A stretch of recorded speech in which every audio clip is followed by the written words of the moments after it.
الحمدللہ رب العالمین والصلاۃ والسلام علی سید المرسلین اما بعد فاعوذ باللہ من الشیطان الرجیم بسم اللہ الرحمن الرحیم۔ اقدس روحانی وظائف کی طرف سے تمام بہن بھائیوں کو السلام علیکم ورحمۃ اللہ وبرکاتہ۔ اقدس روحانی وظائف لایا آپ کے لیے فضائل سورۃ ملک کے۔ حضرت سیدنا انس رضی اللہ تعالیٰ عنہ سے روایت ہے کہ تاجدار مدینہ صلی اللہ علیہ وآلہ وسلم نے فرمایا، جو شخص یہ درود پاک پڑھے، اگر کھڑا تھا تو بیٹھنے سے پہلے اور اگر بیٹھا تھا تو کھڑا ہونے سے پہلے اس کے گناہ معاف کر دیے جائیں گے۔ اس لیے آپ بھی میرے ساتھ مل کر اس درود پاک کو پڑھ لیں۔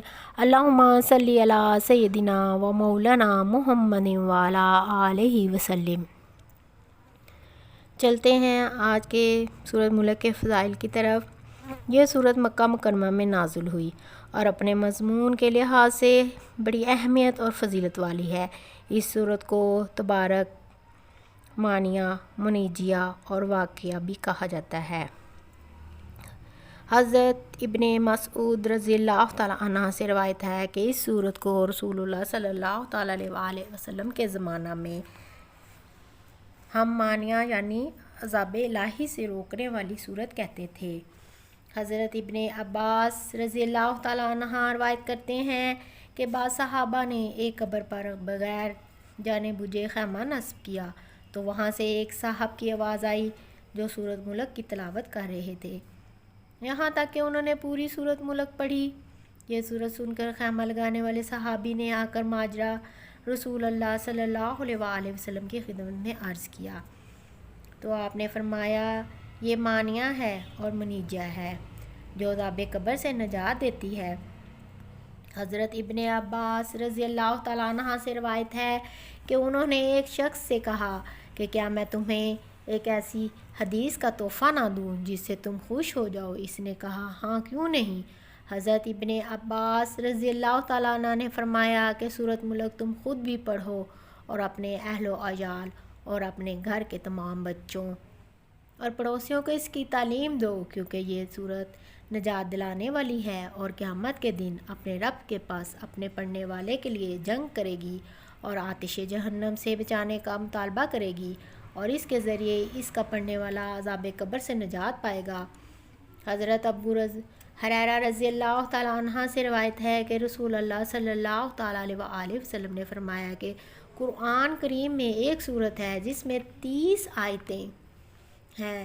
اس صورت نے میری امت کے ایک شخص کی شفاعت کی تو اللہ تعالیٰ نے اس کی مغفرت فرما دی، وہ سورۃ ملک ہے۔ حضرت عائشہ صدیقہ رضی اللہ تعالیٰ عنہا سے روایت ہے کہ نبی کریم صلی اللہ تعالیٰ علیہ وآلہ وسلم سورۃ سجدہ اور سورۃ ملک ہر رات پڑھا کرتے تھے اور سفر و خضر میں کبھی نہ چھوڑتے۔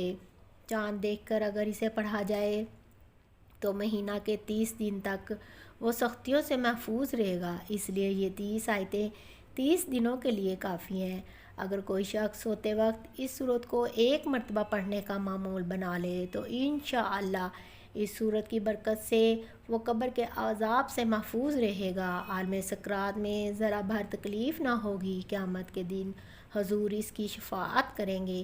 اس لیے اگر اس سورت کو 11 روز تک بعد نماز ظہر پڑھ کر اللہ کے حضور کسی مرحوم شدہ آدمی کی مغفرت کے لیے دعا کی جائے تو انشاءاللہ دعا قبول ہوگی اور مرحوم کو اللہ تعالیٰ راحت نصیب فرمائے گا اور اس سے عذاب قبر ٹل جائے گا۔ جو شخص اس سورت کو روزانہ بعد نماز فجر پڑھے گا تو اللہ اس کے ایمان میں استقامت پیدا کرے گا اور اس کا خاتمہ بالایمان ہوگا اور قبر کی منازل اس پر آسان ہو جائے گی۔ صاحب کشف بننے کے لیے اگر کوئی شخص اسے روزانہ 41 مرتبہ پڑھنے کا معمول بنا لے گا تو ایک وقت آئے گا کہ اللہ تعالیٰ کے فضل اور مہربانی سے وہ سب صاحب کشف بن جائے گا، یعنی اس پر پردہ کی باتیں کھل جائیں گی۔ اگر کسی بچے کو نظر بد لگ جاتی ہو تو اس سورت کو ایک مرتبہ پڑھ کر پانی پر دم کر کے اس بچے کو پلائیں تو انشاءاللہ نظر بد کے اثرات ختم ہو جائیں گے۔ اگر کوئی حاملہ عورت 40 روز تک اس سورت کو پڑھ کر پانی دم کر کے پیے تو اس کا حمل اللہ کی رحمت سے محفوظ رہے گا۔ ایک عامل کا قول ہے کہ تہجد کی نماز میں 2 رکعتوں کے اندر سورۃ ملک کا پڑھنا اور 40 روز تک ایسا ہی کرنا خدا کے فضل سے اولاد نرینہ ملنے کا سبب بنے گا انشاءاللہ عز و جل۔ جزاک اللہ خیرہ۔